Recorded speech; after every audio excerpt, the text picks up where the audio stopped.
Hi, how are you doing? I hope you're doing great and having a wonderful time today. I'm going to do a series of my interpretation, my thoughts on the Alex Murdaugh murder trial, his actions, and what is going on in South Carolina. I'm using a camera that only records 20 minutes, so I'm going to do one video and I'm going to see the response. If there's no response, in other words, less than 1,000 views, I'm probably not going to do my whole series because if there's no interest, I don't want to go through it all unless I'm really, really motivated.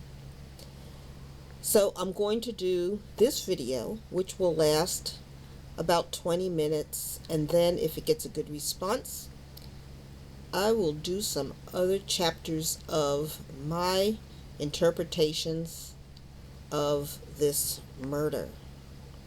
I wasn't following the trial, and I was one day watching YouTube, and YouTube just clicks on certain things when it wants to, and they aren't things that I particularly want to see, but they're things it just clicks on, and one day it clicked on to a part of this trial. So I was halfway listening, and I noticed a lot of things were very, very strange. I realized that this was a South Carolina trial, that this man, Alex Murdaugh, was an attorney. His father was a well-known attorney in the same area, and his grandfather was a well-known attorney. And they had been given a lot of special privileges over their lives. His father, as a solicitor, was given a special badge that he carried, and he could just show it to the police, and that would get the police to not ask him any special questions, to allow him into private areas, to allow him to speed, to allow him to break certain laws and not question him. And that was one of the privileges this family grew up with. And when Alex gained recognition as an attorney, he was given the same badge that he could use to escape questioning or detention by police and be allowed special privileges. Alex kept this badge on his dashboard of his car, and when his father got old, he took his father's badge, and he also kept that on his person, in his pocket or in the car or someplace. And so when he wanted to approach police and didn't want to be questioned, he would have this thing dangling on the dashboard or in the cup holder where the police could see it if they were standing next to the car, or he would have it dangling out of his pocket so that police could see it if he walked by. I'm going to take a drink.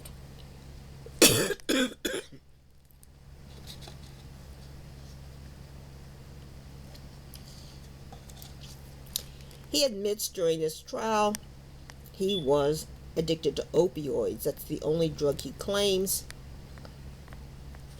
People have hypothesized that he took about 100 pills a day, and they never explained where he got the pills, who was giving him the pills, where he was storing the pills, how frequently he got the pills, how much it cost him for the pills. Nothing was explained. It's just a mere statement in the case.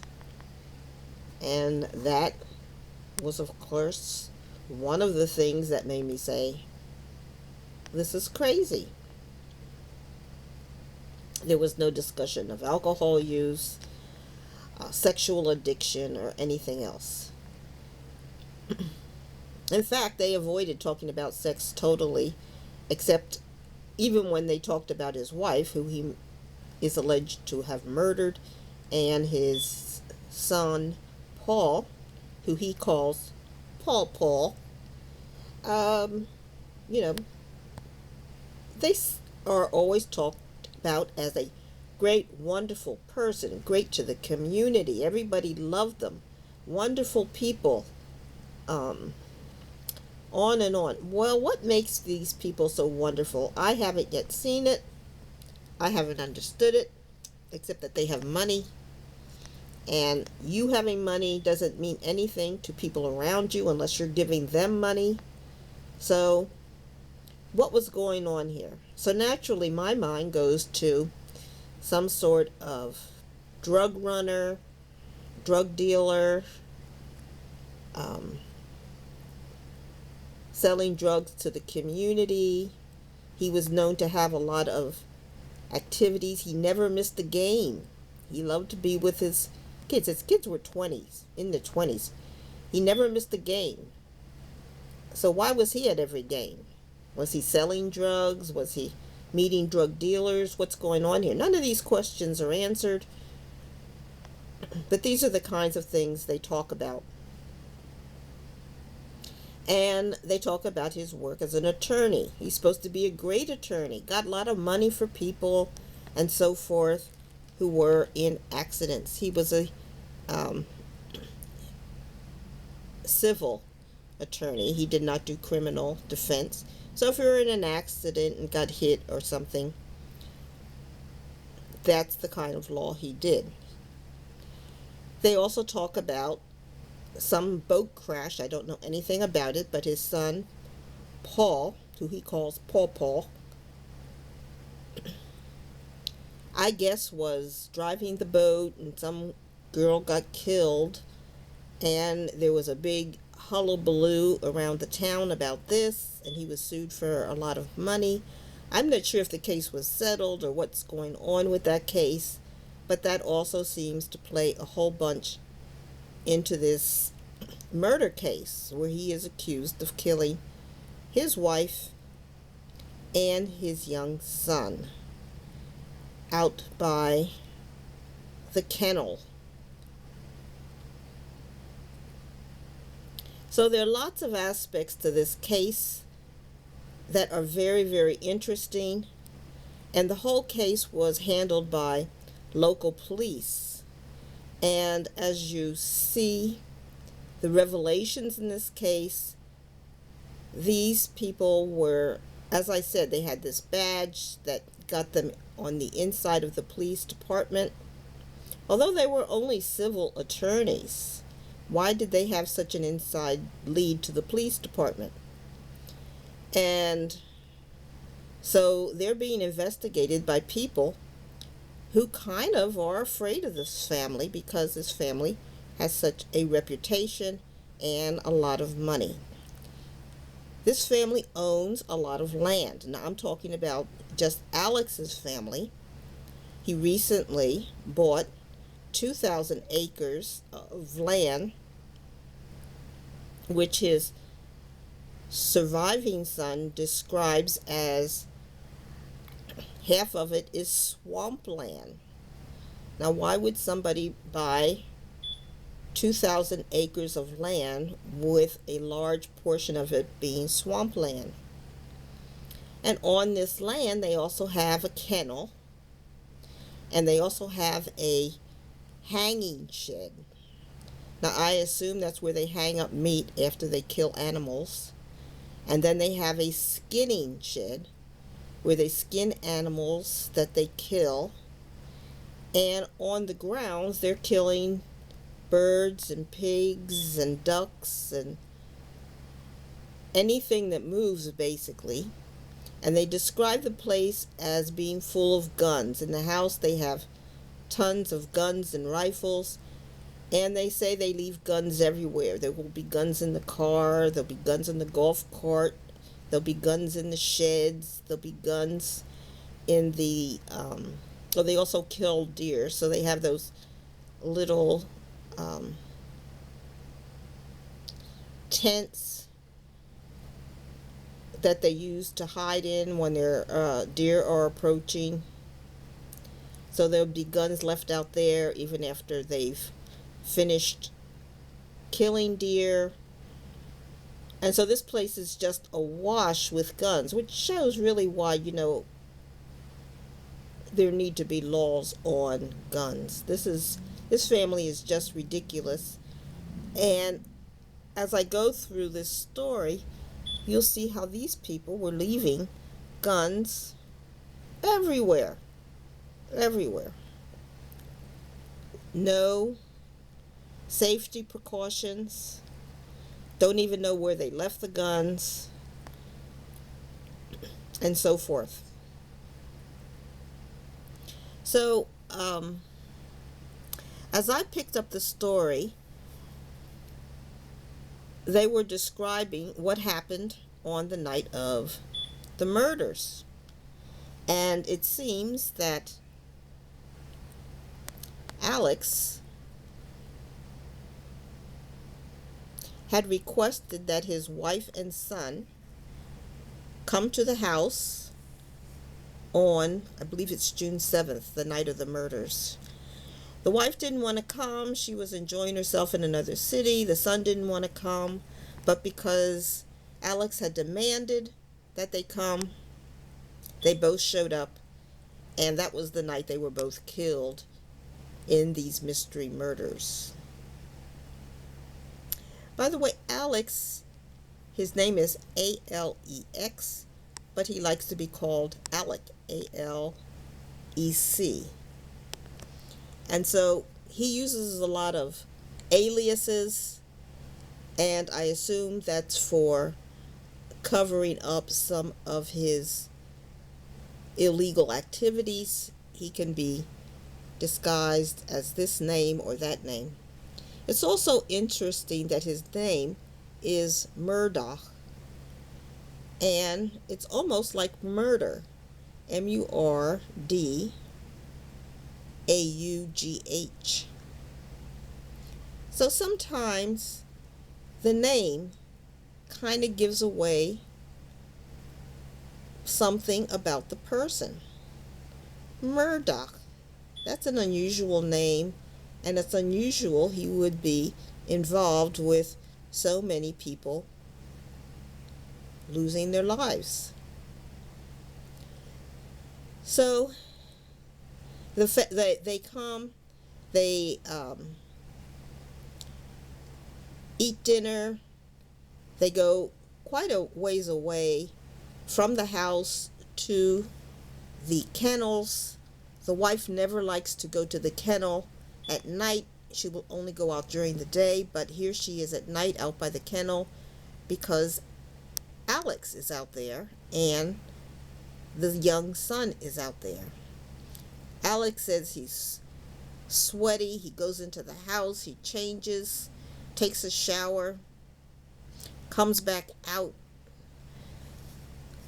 But instead of going back to the kennel, he says he goes to the shed. No, I'm sorry. Instead of going to the kennel, he says he's going to visit his dying mother at another location. He goes there for a few minutes. Now it's about 10 o'clock at night. And if you've ever been around old people, they go to bed pretty much around 7. And people who are caretakers normally have them tucked into bed around 7. They've had their meal. They've done all of the care, the washing, the changing the sheets, the clean clothes. Everything's done. They've taken their medications if they have any, so they're probably drowsy. And everything is quiet. He has a lady who sits there all night taking care of his dying mother. And she says on the night of the murders, he shows up late at night, around 9 or 10 p.m., stays for about 15 minutes. He says he even gets into the bed, lays next to his dying mother, gets up, and then leaves. Now, this is just a pain for the person who's taking care of the woman, because now the sheets are all messed up. Who knows what's going on over there while he's jumping around talking to a woman who is, let's face it, she's sound asleep. She's not listening to him and wouldn't know he visited anyway. But this was part of his alibi. His alibi was that he was not at the kennel when the wife and the son were killed.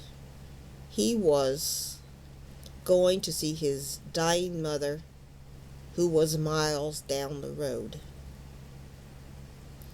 Now, I'm going to explain something else about this murder scene that I think is useful to know. I've already said that he owns a piece of property that's about 2,000 acres. He's in a law group with a bunch of guys that he's known for many years, many of them about 30 years, and they're very close. They all consider themselves family. Alex states he's been taking drugs at a high level for over 10 years, and everybody claims they had no idea he was taking these drugs.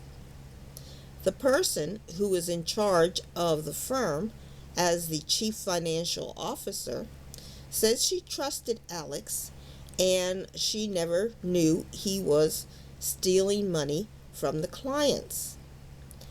All of these years, or at least 10 or 11 years, Alex was charging these clients high fees and then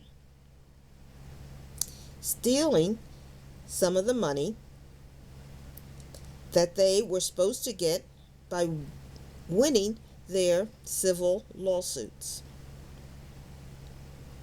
The chief financial officer says she had no idea this was going on for 10 years, which is pretty ridiculous. It's also ridiculous that she says she had no idea that Alex was using drugs. Alex never came in the mornings, so he couldn't get out of bed if he was at home sleeping. And he would come in very late, just as people were getting ready to end their day, and they would have to stay for a couple of hours late after the time they were supposed to leave, because Alex would come in having orders that he would bark at them for things they should do before they left work. Now, I'm going to say one more thing, in that when you're an attorney, you charge for the hours you work. And Alex was charging high fees. For his cases, he was getting hundreds of thousands of dollars. And so he was acting as if he was spending a lot of time working, where, according to the chief financial officer, he was not. He was coming in late, and there was no record of him doing a lot of work on these cases. He would consult with other attorneys who were also, by the way, charging fees for these cases. And so I guess the cases that he won were mostly won because of his collaborations with multiple attorneys to win and investigate the cases and do the work. So this means that the people who won their cases were doubly charged and doubly cheated. They were not only cheated out of money that they were supposed to get, that they had won from winning their case, but they were also cheated out of money that Alex overcharged them for work he claimed he was doing but never did. So he was claiming a lot of money for handling these cases, but in actuality, he wasn't even showing up to work and doing the minimal amount of work that he could do and still take control of the cases. So I believe that those people that he represented were also due refunds from the hours Alex Murdaugh claimed he worked on those cases, because he did not actually work on those cases.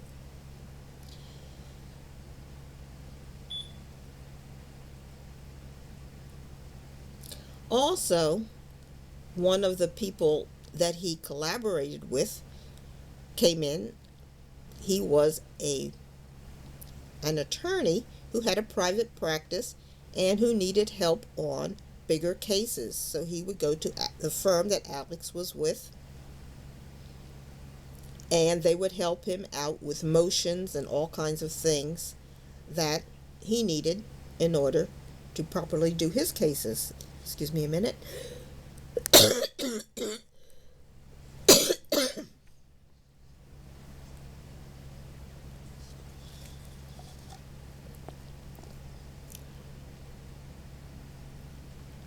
So what happens is, as money comes into the firm, they're supposed to put a certain amount of money away to make sure they can pay bills and they have money for the clients as needed.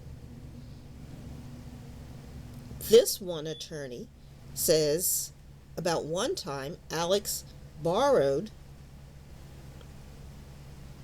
almost $200,000 from him, and he took it out of the special fund that you're supposed to keep in reserve for clients and case expenses, which is illegal. Now, he only admitted to this one time, but I kind of got the feeling that this was probably something they had been doing frequently. This probably happened more than once, but for this case, the attorney was able to only discuss this one time when Alex had him withdraw client funds illegally, and we don't know what use Alex had for those funds. That was never discussed as far as I know in this case. But it seems these attorneys, all who were patting each other on the back using the good old boy system, were quote unquote family. We help each other. We don't snitch on each other. That there were a lot of illegal things going on. And this is something I certainly think that the South Carolina bar needs to investigate, because Alex probably had lots of clients who are not involved in this murder case, but who were probably charged excessive fees by Alex, as he was not doing the work that he claimed he was, but who were probably charged excessive attorney fees while he was using drugs, and they were not given the amount of money they were owed for winning their case, or even money they paid if they lost the case, if Alex charged them, and they need that money refunded. So far, just looking at this case, I have identified that this case needs to be investigated by the South Carolina Bar Association, by the Drug Enforcement Agency concerning these pills. Where did Alex get the pills? He also has an airplane. Was he flying drugs in? Was he selling drugs to the community and to the kids? in the school district